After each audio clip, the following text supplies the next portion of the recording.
Ladies and gentlemen, honored guests and beloved friends, I stand before you today to speak about a profound truth, a truth that transcends our limited understanding of spirituality and invites us to see a deeper reality. The kingdom of God is not a religion. Let us begin with a simple but crucial question. What is religion? Religion, as we know it, is a system of belief, a set of practices and traditions that guide the way individuals or groups approach the divine. It seeks to provide structure to our understanding of life and eternity. It offers rituals, rules, and regulations designed to help us relate to the higher powers we believe exist. In many ways, religion is about managing human limitations, offering frameworks to understand what lies beyond the seen world. But let us stop for a moment and reflect. If the kingdom of God is not a religion, what is it? What does it mean when we say the kingdom of God is not a religion? The kingdom of God is a government, a divine government. It is a realm, not of human creation, but of divine origin. It is a place where God's will is done perfectly, where his laws rule, and where his principles govern every aspect of existence. The kingdom is not about external rituals. It is about internal transformation. It is not about observing religious customs. It is about living under the rule of a king. The kingdom of God is the reign of God on earth. It is the manifest power and authority of the Creator expressed through his will, his purpose, and his people. I want you to understand that when Jesus spoke of the kingdom of God, he was not simply referring to some faraway place or some future event. He was talking about something present and active, something that is meant to be experienced right here, right now. The kingdom of God is the environment in which the power of God flows freely, where his wisdom and his laws shape every aspect of life. It is not a religion to be practiced in isolation. It is a way of life to be lived every day. You see, religion focuses on what we do to try to earn favor with God. It's often about performance, about trying to appease an angry God or to meet the demands of a divine system. But the kingdom of God is not about trying to please a distant deity. It's about living in alignment with the will and purpose of a king who is close, who is present, and who desires to reign in every part of our lives. The kingdom is not something we earn. It is something we receive. It is a gift of God's grace, mercy, and love. When we look at the life and teachings of Jesus, we see something extraordinary. He didn't come to establish another religion. He came to reintroduce the kingdom. He came to remind humanity that there was a greater reality than the systems we've built, greater than the religious practices we cling to. He came to show us what it means to live in the kingdom of God, to walk under his reign, and to experience the fullness of his will on earth as it is in heaven. You see, Jesus didn't come to bring a set of rules to follow. He didn't come to create a new religious institution. He came to bring the presence of God's kingdom to earth. He came to reveal the nature of the king and to invite us into a relationship that is not defined by rituals or ceremonies, but by living under the influence and authority of the king. Now, I want you to think for a moment about the implications of living under the reign of a king. When we talk about some abstract or distant reality, we are talking about a relationship with a king whose purpose is to establish his dominion on earth as it is in heaven. This is not about human effort or religious observance. It is about surrendering to the king's will and allowing his reign to transform every aspect of our lives. The kingdom of God is not a religion. It is a lifestyle. It is the way of life that reflects the principles of heaven in every part of the earth. It is the way of life where love rules, where peace reigns, where righteousness is the standard, and where justice flows like a river. It is the way of life that leads to true freedom, true fulfillment, and true purpose. Think about it. A religion often focuses on the rituals that we must perform to prove our devotion. But the kingdom of God is not about what we can do for God. It is about what God is doing for us. It's about being in a relationship with the King, a relationship where his purpose becomes our purpose, his desires become our desires, and his will becomes our will. This is what it means to live under the reign of God. This is what it means to be part of the kingdom. One of the most powerful truths I want you to understand is that the kingdom of God is about dominion. From the very beginning of creation, God gave humanity dominion, authority, and power to rule and reign over the earth. But this dominion was never meant to be exercised in isolation from God's guidance. The kingdom of God is about restoring that original purpose of dominion, not through our own strength or wisdom, but through the wisdom and power of the King himself. When we enter the kingdom of God, we are not entering a religious system. We are entering a government, a kingdom, where the King's will governs all. We are not subjects in a religious institution. We are citizens of a divine kingdom called to fulfill the purpose of the King and to reflect his character in every part of our lives. This is the essence of the kingdom. The idea that we are not living for some religious system, but for the glory of the King. We are not bound by rituals, not confined by religious obligation. Instead, we are free to live out the values of the King, values that bring healing, restoration, and transformation to the world around us. This is what it means to be part of the kingdom of God. Let me make it clear. Being part of the kingdom of God is not about religion. It is about relationship. It is not about what we can do to appease God, but about surrendering to his will and allowing his power to work in us and through us. The kingdom of God is not about living according to human rules and regulations. It is about living according to divine principles that bring life, hope, and purpose to all. As I close today, I want to remind you of the invitation that stands before each one of us. The invitation to enter the kingdom of God. It is not a religion. It is a government, a way of life, a relationship with a King who loves us, who desires to rule in our lives, and who wants to empower us to live out his purpose. Let us not settle for religion. Let us embrace the kingdom of God, where his will is done on earth as it is in heaven. Let us walk in the power, the purpose, and the peace that comes from being part of God's kingdom today and forevermore. Thank you. The kingdom of God is a divine government, not a human-made religion. This distinction is crucial in understanding the true nature of the kingdom and its purpose in our lives. Religion, as we commonly know it, is a system of beliefs and practices designed by humans to try and connect with the divine. It often involves rules, rituals, and ceremonies that are supposed to bring individuals into alignment with God or a higher power. However, the kingdom of God is not a creation of human effort. It is a government established by God himself with a clear purpose and order that transcends human understanding. The kingdom of God is not just a concept. It is a living reality that exists outside the limitations of human religions. It is a system where God is the sovereign king and his will is the ultimate law. Unlike religion, which can often focus on rituals and outward expressions of faith, the kingdom of God centers around the reign of God in every aspect of life. It is about God's dominion over the earth and his people, not about following a set of prescribed rituals or trying to meet human-made religious expectations. In the kingdom, the rule of the king is absolute and all-encompassing. There is no need for human constructs or institutions. It is a government that works on the foundation of justice, righteousness, peace, and love, where God's laws are meant to restore and empower rather than burden or control. The citizens of the kingdom live according to the king's desires, and in doing so, they experience the fullness of his purpose for their lives.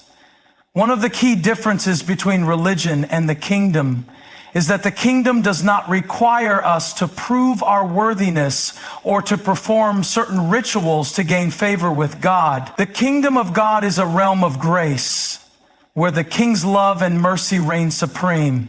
It is a government that invites all to come under its rule, not by works, but through surrender to the king's will. This makes the kingdom of God not a set of religious obligations, but a dynamic relationship with the sovereign king.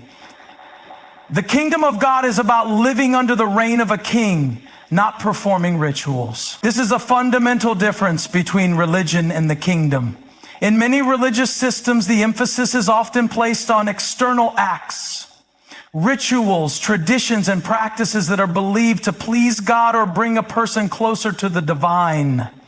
These acts are seen as a way to earn favor or achieve a certain status. However, the kingdom of God does not focus on outward rituals or external performances. Instead, it centers around the internal transformation that comes from living in submission to the authority and reign of a king. To live under the reign of a king means recognizing and accepting his authority as the ultimate governing force in every aspect of life. It is not about following a set of rules or engaging in religious practices to prove devotion. It is about aligning one's life with the will and purpose of the king. When we live under the reign of God, we allow his principles and values to shape every decision we make, every interaction we have, and every direction we pursue. This relationship with the king leads to a life of purpose, peace, and fulfillment as the reign of God brings order, direction, and meaning to all things.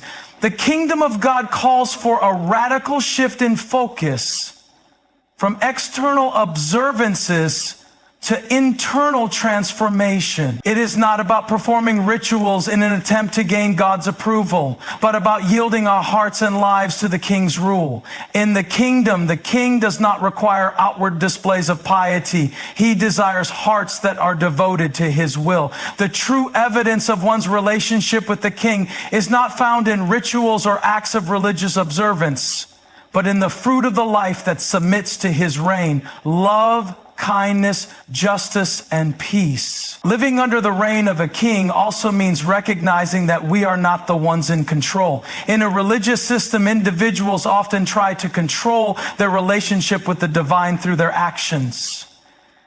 In the kingdom of God, the focus is on surrendering to the king's will and trusting his guidance, which leads to true freedom and fulfillment.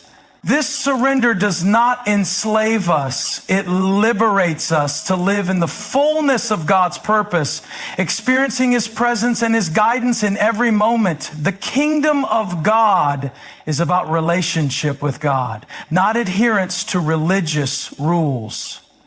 This is one of the most profound aspects of the kingdom that sets it apart from traditional religious systems. While religion often emphasizes external rules, laws, and rituals as a way of earning favor with God or proving one's faith, the kingdom of God is fundamentally about cultivating an intimate, personal relationship with the king. It is not about following a list of do's and don'ts, but about surrendering to a living, dynamic relationship with a sovereign king who desires to have fellowship with his people. In religious systems, people often feel as though their acceptance before God is contingent upon their ability to follow the rules or perform certain duties. The focus is on human effort and performance, with the belief that one must meet specific standards to gain God's approval. However, in the kingdom of God, the relationship with the king is based on grace, not human achievement. It is not about what we can do to earn God's love or favor. It is about receiving his love, mercy, and grace and responding by living in alignment with his will. Living in the kingdom means recognizing that God desires to be with us, to guide us, and to shape our lives according to his purpose. A relationship with the King goes beyond religious observances and outward expressions of faith. It is a deep connection with God that transforms the heart and mind. As we surrender to the King's will, we begin to reflect His character, His values, and His nature in our daily lives. This relationship is not based on external rituals or obligations, but on a heart that is aligned with God's will and purpose. In the kingdom of God, relationship takes precedence over religion. It is through this relationship that we are empowered to live according to the principles of the kingdom. The focus is not on the outward performance of rituals or the adherence to religious laws, but on the inner transformation that takes place as we grow closer to God. It is through the relationship with the King that we discover our true identity, our purpose, and our calling. And it is this relationship that enables us to live in the fullness of God's kingdom. The kingdom of God brings transformation, not mere religious observance. One of the key distinctions between religion and the kingdom is the focus on transformation over ritual. In many religious systems, the emphasis is placed on external actions, attending services, following prescribed rituals, or adhering to codes of conduct, all aimed at meeting the expectations of a higher power or securing a place in the afterlife. These external acts, while meaningful within certain contexts, often do not lead to lasting change within the individual. Religion can sometimes become an act of performance, where the focus is on doing the right things rather than becoming the right person. In contrast, the kingdom of God is about internal transformation. It is about a radical change in the way we think, feel, and live.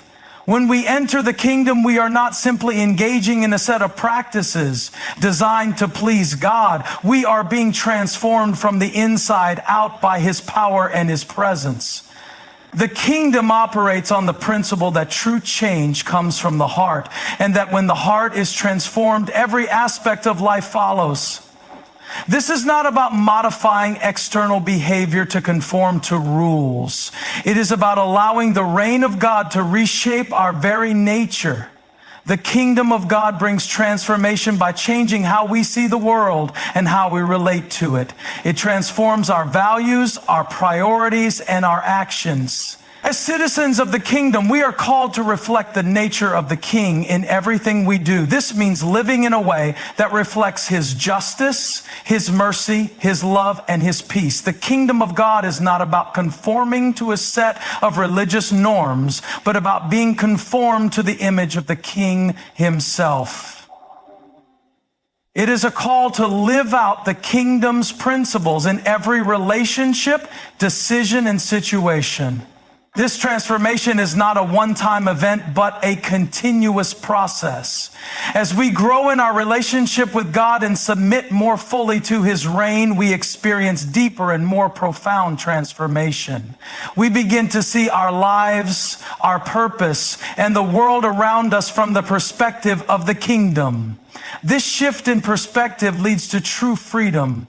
Freedom from sin, freedom from fear, and freedom to live according to God's design. The kingdom of God is not just about external rituals or obligations. It is about the radical, ongoing transformation of the individual and society as a whole.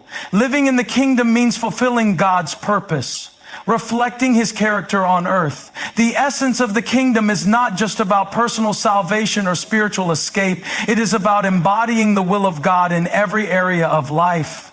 The kingdom of God is a realm where God's purposes are carried out through His people. It is not just a place to visit or a concept to ponder. It is a way of life that demands active participation. The kingdom is not simply something that exists in the future or in a distant heavenly realm. It is meant to be established here on earth through the lives of those who have surrendered to the King's authority. To live in the kingdom means to align ourselves with the purpose of the King. From the beginning, God created humanity with a specific purpose: to reflect his image, to have dominion over the earth, and to steward his creation. This purpose is not canceled out by religion or human effort. It is fulfilled in the kingdom of God. When we enter the kingdom, we step into a role that involves actively advancing the King's purposes. It is not a passive waiting for something to happen. It is a dynamic participation in the will of God. The kingdom of God is about living in such a way that his nature is reflected in everything we do, from our actions to our words to our relationships with others. Living in the kingdom also means reflecting God's character, which is revealed through his love, justice, mercy, and holiness. As citizens of the kingdom, we are called to be his representatives on earth, to reflect the values of the kingdom in all aspects of our lives. This involves embodying the principles of the kingdom, such as righteousness, peace, and joy in our relationships, work, and interactions. We are not merely to live for ourselves or follow religious customs. We are to live for the glory of the King, making his kingdom visible to those around us. Fulfilling God's purpose is also about advancing the work of the kingdom in the world. This means that our lives are not meant to be focused only on personal success or spiritual achievement, but on bringing others into the kingdom and manifesting the reign of God in the world. When we live in the kingdom, we become instruments of change, working toward a society where God's justice prevails, where love overcomes hatred, and where peace reigns. Living out God's purpose involves serving others, advancing his kingdom, and reflecting his character in every action we take. In conclusion, the kingdom of God represents a profound and transformative way of life that extends far beyond the confines of traditional religion. Unlike human-made religious systems that often focus on rituals, performances, and external observances, the kingdom is a divine government where the King's will reigns supreme and his purpose is fulfilled through his people. It is not a set of rules to follow, but a way of living in alignment with the sovereign will of God. This kingdom is not about external acts designed to please God. It is about internal transformation, allowing the reign of God to change our hearts, our minds, and our actions. The distinction between religion and the kingdom is crucial. Religion is often focused on what we can do to gain favor with God, while the kingdom focuses on what God has already done for us and how we respond to his reign in our lives. To live in the kingdom is to live under the rule of a king who desires to establish his dominion, not just in some distant ethereal realm, but here in the hearts of his people and in the world around us. It is about acknowledging his authority, submitting to his will, and allowing his presence to shape and guide every aspect of life. In the kingdom, our relationship with God takes precedence over any religious obligations or practices. It is not about earning God's favor through rituals, but living in constant fellowship with the King. This relationship brings transformation, true and lasting change that affects every area of life. As we grow closer to God, his character becomes reflected in us, and our lives begin to align with his purposes. We are no longer bound by the limitations of human religion, but are free to live out the kingdom values of love, justice, peace, and righteousness. The purpose of living in the kingdom is not just personal transformation, but the advancement of God's rule on earth. We are called to reflect his character, fulfill his purpose, and manifest his kingdom in the world. This involves living in such a way that others see God's reign in our actions, our attitudes, and our relationships. The kingdom is about being his ambassador, spreading his light in a world that desperately needs it. As citizens of the kingdom of God, we are given the responsibility and privilege of participating in the divine mission of making God's will done on earth as it is in heaven. This is not just a spiritual experience. It is a calling to action to bring the principles of the kingdom into every area of life, whether in our families, workplaces, or communities. We are to be agents of change. reflecting the love and justice of the King. The kingdom of God is not a passive existence. It is an active participation in the work of the King. In the end, the kingdom of God is a realm where God's will is perfectly carried out and his power is manifested through his people. It is a reality that transcends religion, offering a way of life that is dynamic, transformative, and filled with purpose. As we embrace this kingdom, we align ourselves with the eternal purpose of God and experience the fullness of his reign in our lives, impacting the world for his glory.